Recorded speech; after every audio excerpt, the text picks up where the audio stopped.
Welcome into the Sports Source, this final segment of our show brought to you by Southeast Termite and Pest Control. As the new year begins, great time to protect your property at home or at work from pesky insects that can damage your building or carry disease. Locally owned, family owned since 1971, Southeast Termite and Pest Control. You can also protect your entire condominium complex. Apparently someone who watches the Sports Source recently called the folks at Southeast Termite and Pest Control about their new complex and said, "You get the job because I watch the Sports Source." And I'd like to thank them, and I think you'll be very happy because I use these guys myself. All right. Guys, we won't be doing an overtime segment today simply because Bob wants to get back and he wants to prepare for the Vikings game, and I'm tired from watching the Patriots game last night. My bunker is not done. The bunker's not, you haven't hunkered in the bunker yet. Okay, so overtime, we'll get back to that next week. But I do want to get right into the passing of legendary broadcaster Keith Jackson, and we start with 1986 Sugar Bowl. Time remaining third quarter, 7:21. Dickey hands the ball off. It goes to Jeff Powell. Powell is gone. Goodbye. Touchdown.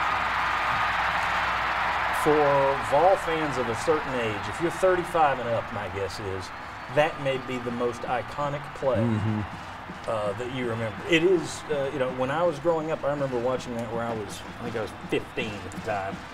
I still remember it. Just a tremendous play and a great call from Keith Jackson to make the call and then just get out of the way and let the Nat sound take over. That, of course, the Sugar Bowl versus Miami in '86. But he had the other. If you had to have the two biggest games for fans of the last 50 years, it's the Sugar Bowl in '86 and it's the 1999 Fiesta Bowl for the National Championship against Florida State out in Tempe. And he had a pretty big call there, too. P. Martin has been put on the ground 11 times tonight. Not as many times as usual when you're playing Florida State. That ball going down the sidelines is Gillis Price. It's touchdown. There are no flags. The longest play of the year, 79 yards. Okay, now I'm going to pull this back up in a second. A lot of people don't remember this about Keith Jackson. Of course, he was Mr. College Football. But a lot of people don't remember he was the first voice on Monday Night Football, and they actually moved him off of that and decided we're going to make you the king of college football. And boy, he took that job and ran with it for years. Here's the other call that a lot of Vol fans will remember: the night when they thought it was finally done. 28-9, Tennessee is in the lead, and we should have understood the symbol. Remember, I told you this is Chiricahua country. When that moon came up behind that mountain a little while ago, it was orange. It was orange, wasn't it? Yes, it was. I know a lot of Vol fans watching that right now, smiling. Yeah. I mean, that's chill bumps. Chill bumps. You got them? Yeah. Yeah. So I'm sure there are a lot of folks out there that remember that.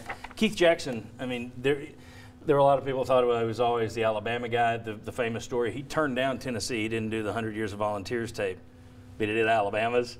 So there were a lot of people that didn't like that. He made a comment that he was mad at Bob Woodruff for building up the one side of the stadium because you couldn't see the beautiful Tennessee River anymore. But the guy was an absolute legend. I mean, for college football fans, and that means Tennessee fans. Well, for you remember Keith Jackson? For people my age, there weren't that many college football games on a Saturday afternoon. So that's who you were listening to most likely. Yeah. From everything I've heard and read in the last 24, 48 hours, he was a great guy, a prince of a man, too. It's good to hear. Yeah, two great broadcasters have already left us, Dick Enberg, and Keith Jackson. And it's just, like you're saying, grow up. That's who we watched. Well, and that's a great point Bob makes, too, because now you've got 456 play-by-play teams every weekend, whereas there in that day and age, you had 2-3 college football games on a weekend. And he's there, and he had the big one. And he had the big one. Week in, week out. Seems like I always remember him doing Nebraska, Oklahoma. Yeah. Seemed like it was Nebraska, and Oklahoma. And Ohio State, Michigan, he was always the big guy. There's a fan base everywhere in America probably today that can pull out a play or two, and that's why he's so iconic for the sport around the country. There you go. And that's how we'll end it. Thank you for watching. Thanks to our sponsors, and we'll see you right back here at 11 a.m. next Sunday morning on WATE 6. Rest in peace, Keith Jackson.